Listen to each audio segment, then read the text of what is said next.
Hey guys, sorry it took me so long to get back to you. I just want to go over the lighting stuff that we went over in class, and just talk about the basics of getting around in here and let you guys have some fun working in here. The one thing I want to check, because I was talking to Ryan earlier and he had a problem popping up some of his windows, and that may have been because I built it with on my third window. So let's open it up. If you don't see your lighting settings open up in here, you can also reset them and if that happens, let me know and I'll point it out because I'm not exactly sure where it is, but I know you can reset them.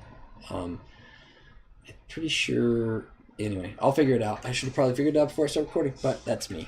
All right, so here's our setting right here. Here's our baby. Here's our beast that we start with, right? And these are all the lights that they put in from the original thing. And you can see that they all are set to bake and that they're all set to work on a baked thing. When they're set to bake, that means only going to render the light changes on a when you bake out the texture maps. And what is baking, you ask? Well, that's what we talked about in class, where it's the settings pop up. If you do the settings, lighting settings pop up, it's in here. This is the bake settings inside of here. And if you remember, if we go to this, if I had baked some, it would have shown the global lights. And that's right, I remember now, they aren't in here. So we need to start from scratch anyway, because if we try and bake this, generate lighting, it turns out to be, let's see how long it says. And down here at the bottom, if you see that, it tells me how long it's going to take. It's got 37 jobs to cluster, and it's on 5 of that, and once it reaches that, it's going to go to 6 and all this stuff. It's a really long bake for this one, so we're not going to use it, and my computer's starting to hum now. So we're going to cancel that out. Let's just get rid of our lightings to start with. So you can take this lighting tab. It used to be something you could pull out from these, but you can't anymore. But you can take this lighting tab and do what I do and just throw it over to the side over here. We're going to go in, just go into the hierarchy where it shows us the stuff in the level, and go to lights, which grabs everything, and say delete, and it just takes them all out.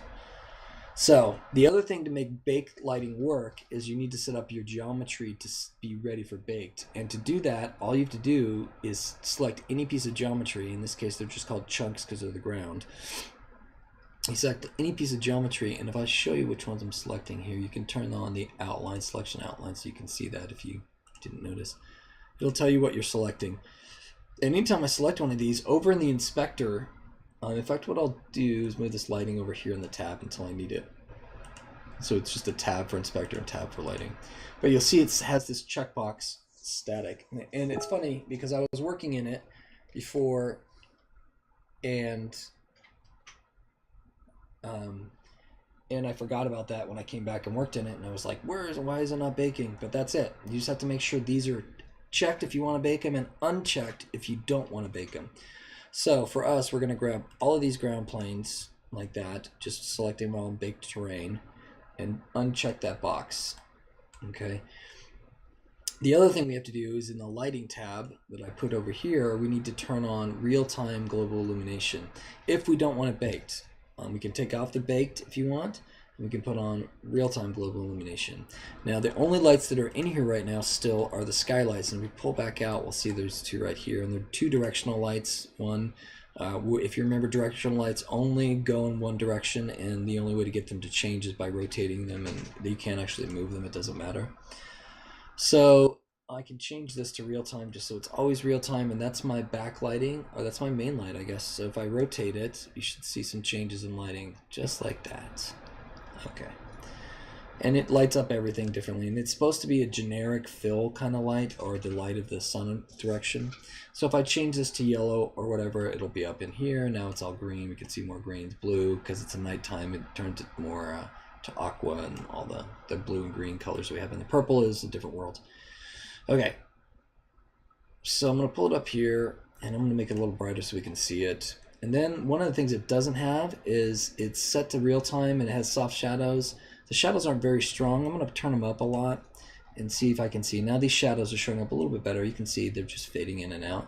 So I just want to make sure they're all working. Now some of the other things we might have noticed is these objects, if these are set to static, and it looks like they aren't going to get that lighting either. So maybe if I select all of these, turn them off, yes to all the children, or turn them on, and then turn them off, yes to all the children, they'll start showing up with the lighting. And we can check that by going back to our light. If we minimize the props, go back to our main directional light, and just try and see if we can turn it up and down. Now everything is getting the lighting, so that helps a lot.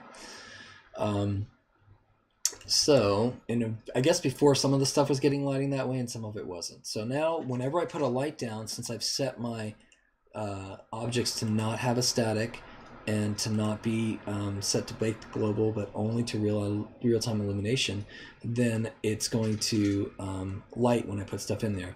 One more thing, you want to make sure you see your sky. If your sky isn't showing up, it's probably in this drop down right here, and you can tell it to show up in here, I believe, or was it here, skybox. So you can make sure that's checked, and if it's not checked, then your skybox sometimes disappears like that. So just make sure that's on and your skybox is on and everything. Okay, so we have this, we're looking at it, it's bright. Let's put a couple of lights down here just so you can show you how to bake some lights and also how to do some real-time lighting. And you're welcome to do either one, whatever one you want to do. To add a light, all we have to do is go to the hierarchy menu, right click on it, say create. If you right click, you'll get this drop down menu, and you can just come to the create area, even though it's not what we're using, and we'll say light, and we're going to say point light. And you'll see that it doesn't seem like it's doing anything, and that's probably because it's below the surface. But here's the color, here's the range, and here's the intensity. And it's real time, so it's not going to have any indirect bounces is what it's saying right here. But if I move it by pushing W and going up, now I can start to see where it's actually casting light on things. Also, we should turn on shadows, and then what we're going to want to do is turn these up quite a bit. So we're going to turn this up to, let's say, 3, just so we can see some of it. So we'll pop it so we have this nice glow feel to it. Now the problem with this level, or these levels, is they don't really have any lights like torches and stuff, but that's okay because we're just trying to get a feel for playing around with lighting. The other light that we did have in here that's built in, not that one, that one's a secondary light, but this other one up here is our main directional, which we made yellow, and then you have your, and I can't grab it, so we go to backlighting because we talked about 3-point lighting.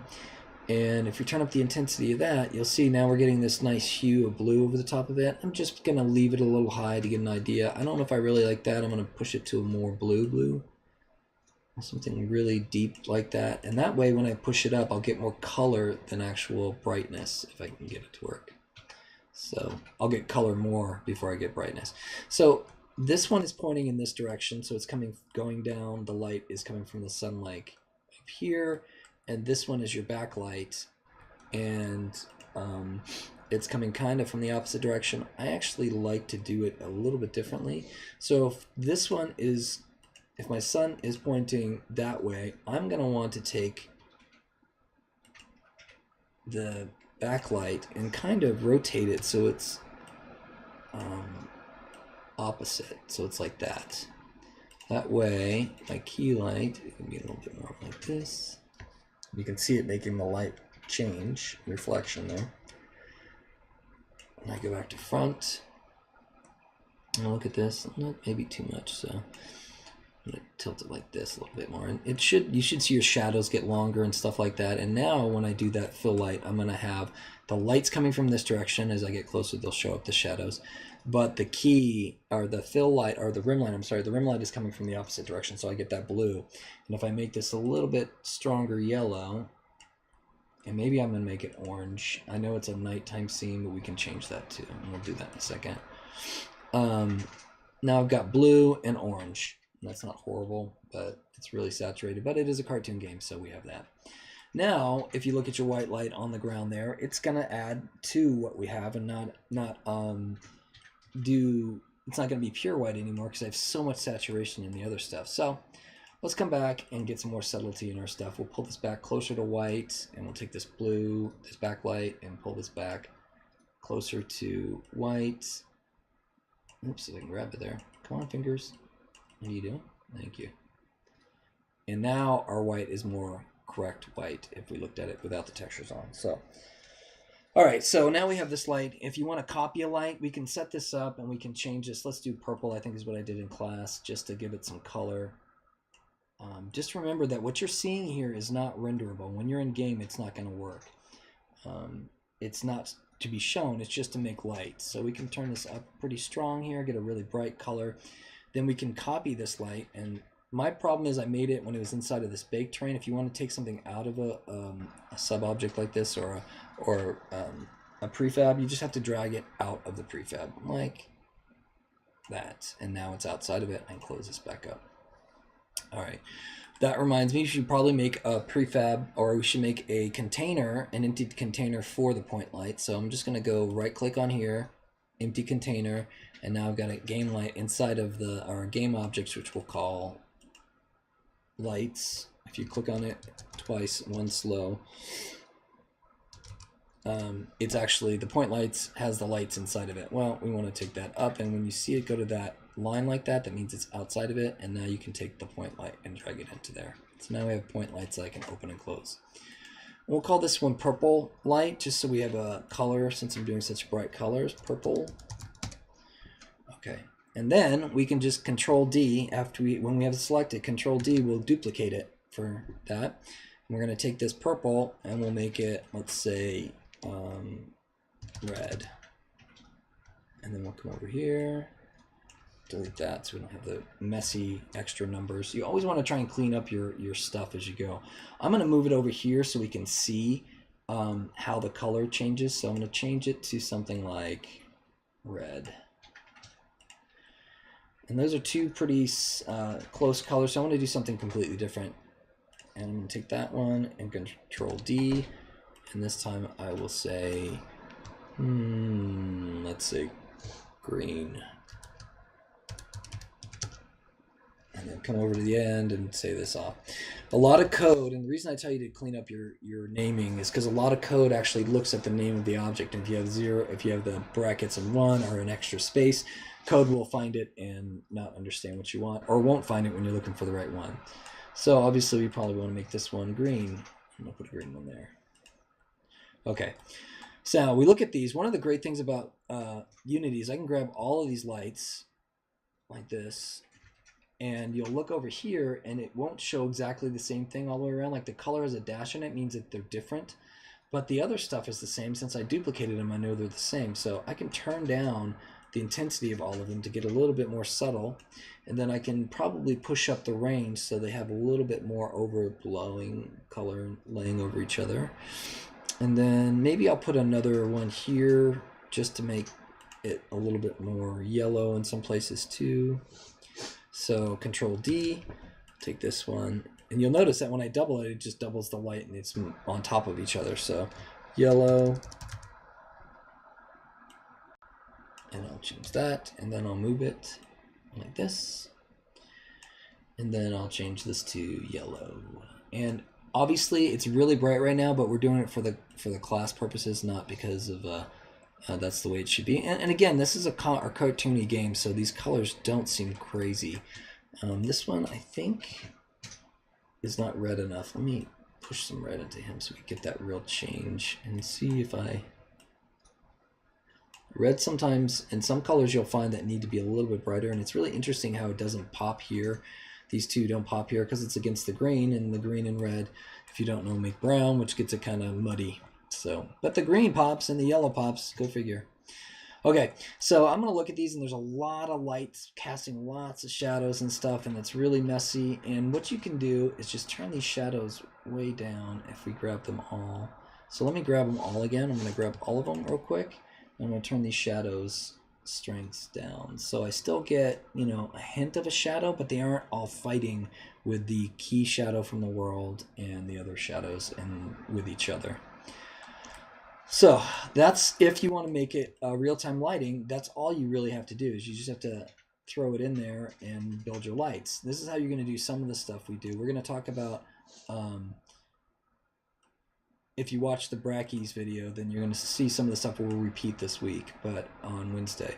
But we're going to talk about making illumination objects and doing bloom and making them feel like they're lights and stuff like that too. And we'll talk about particles too. So that's how you start this part. Now, if I go to lighting, you'll see that I can change a few things in here. I can change it so the sun source is actually using something. We can pick it from the scene. You'll see right now it's saying asset list. It doesn't really have one. But if I go to scene, all my lights just showed up. So we'll just say main directional is the sun source and click on it, and it should just act a little bit more correct when it's lighting stuff in here. I'm not even sure what that shadow's from. And then you can turn the intensity multiplier. I usually leave this at 1 for the sky. And then probably what we want to do is give that sky a little bit more power, and by turning down the lights we're using. So I'm going to go back to the inspector. I'm going to turn this down to 1 so it's a little bit softer. And then the indirect doesn't really matter because I'm not baking, but I'll leave it as because we're going to bake in a second too. I'm going to look at this one and say 1. And you can still see if I turn it on and off. And by the way, anytime you want to hide or show something in a level, you can just uncheck this box. So if I turn it off, you'll see that all that stuff is really stark and dark. But when I put it back on, it comes back up nicely. Some of these textures on these objects don't really have a shininess to them, and they're using a bump specular rim light, which is interesting. I wouldn't have used. We could turn up the rim power maybe. Yeah, I'm not real well. Here, we'll do a rim color. There we go. So now it's got this color. Now what we're doing is faking because we aren't using the light to bake it. If we change this, say to, let me undo. The great thing about this is also undo works pretty well, pretty deep. But I've changed to something like a standard map like this and see what happens.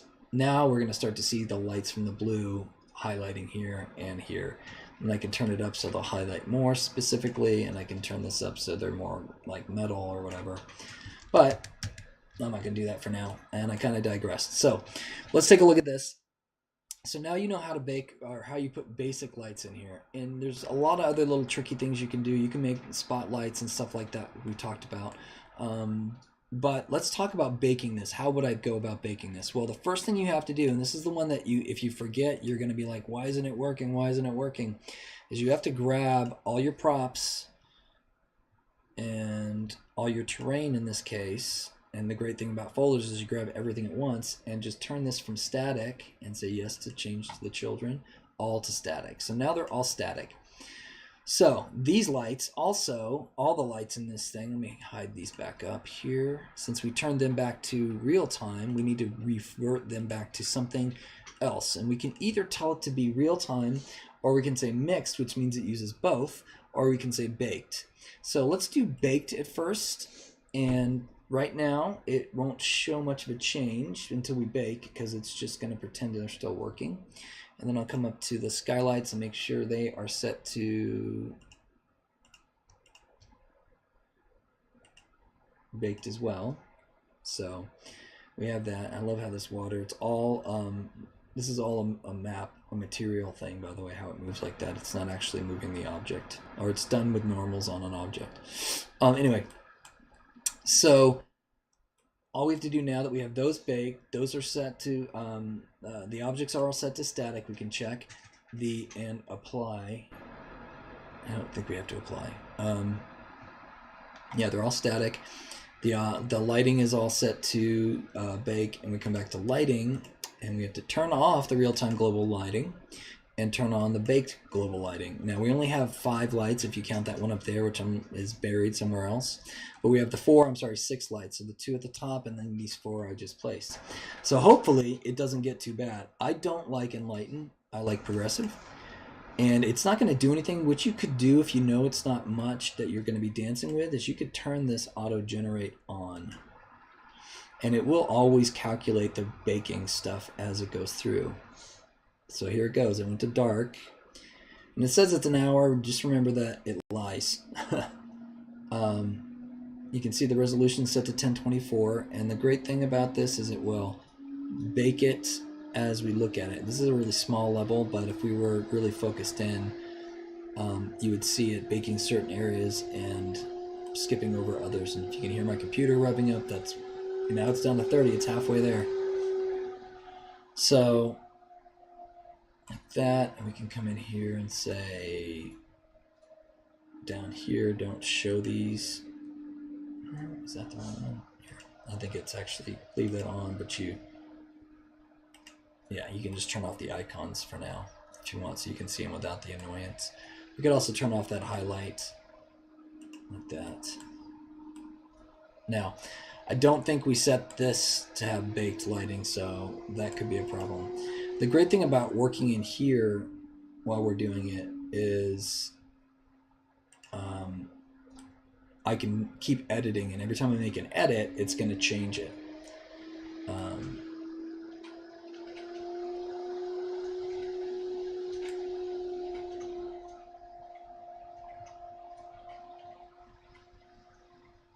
So if I grab that surface and I turn them, yeah, I probably should have left the other key ones as the main lights up here is mixed. So I don't want to start over because it's down to 18 minutes. It's pretty fast. But what it's doing, if you go into lighting and look at global maps, it's baking lights. It's baking maps that overlay the stuff we're looking at. And it's amazing how much of this is blue and stuff, and it maybe the underside is what we're looking at there for the maps. Because when we built this level, we built it with the idea that it could be turned over, these stones could be turned over and used in different ways. So a lot of this stuff may be the underside, but you can see there's just a bunch of maps being baked out. And they're just baking out the lighting and the shadow and the intensity and all that stuff. Here they come right here. Right. So what I'll do is I will stop the recording and come back and show you when it's done. Okay, and we're back. So as you can see down here, it's at a total bake time of 17.12 seconds, 8.4 rays a second was calculated and occupies that. Let's look at our maps. They're definitely not as blue as they were before, and that's part of the reason was because I realized when I did it that I hadn't turned on the rocks to anything that would light them so they were going black, and the water was off. So what I really did real quick before I went anywhere, wherever those lights are, I'll go up here and look at them. I made these in the inspector, I made them mixed. So they were actually casting light and baking light. So I had both going on. So these things that weren't in the bake, because they weren't set that way, were getting light from it. Real quick before we stop, I want to make sure you guys understand something. When I turn on auto generate, it's awesome, but if you find something you like and it's perfect, make sure you turn that off, because otherwise every time you move something, every time you do anything that has anything to do with the bake, it's going to put it in there. So anyway, now I've got baked lights and I've got some key lights, so now when I move these, they actually cast shadows that go with them. And they don't leave the big black shadows on the ground. If I had made these are push blocks in the game, so if I had made these baked only, as soon as I move this when they got pushed, there would leave a shadow on the ground. That would be bad. The other thing we could add, which I guess I missed, is this right here. And I didn't turn off the compress. If you want it more resolution map, and since it's a cartoony game, I think we got plenty of what we need. You can see I have some real cool colors, but if you did want more resolution for whatever reason, all you would have to do is change the resolution of this map. Of course, the more of that, the longer it takes to render. The light padding, I actually pushed that a little bit more, but this is where I change a lot of, this is where my dance happens in here when I'm doing more realistic stuff. Anyway, that's it for now, guys. I will talk to you tomorrow, and we will take a look at particles, and I'll talk about making this and some of the other cool stuff that's in the game right now, or we can put in the game with our standard stuff we grabbed. All right, thanks.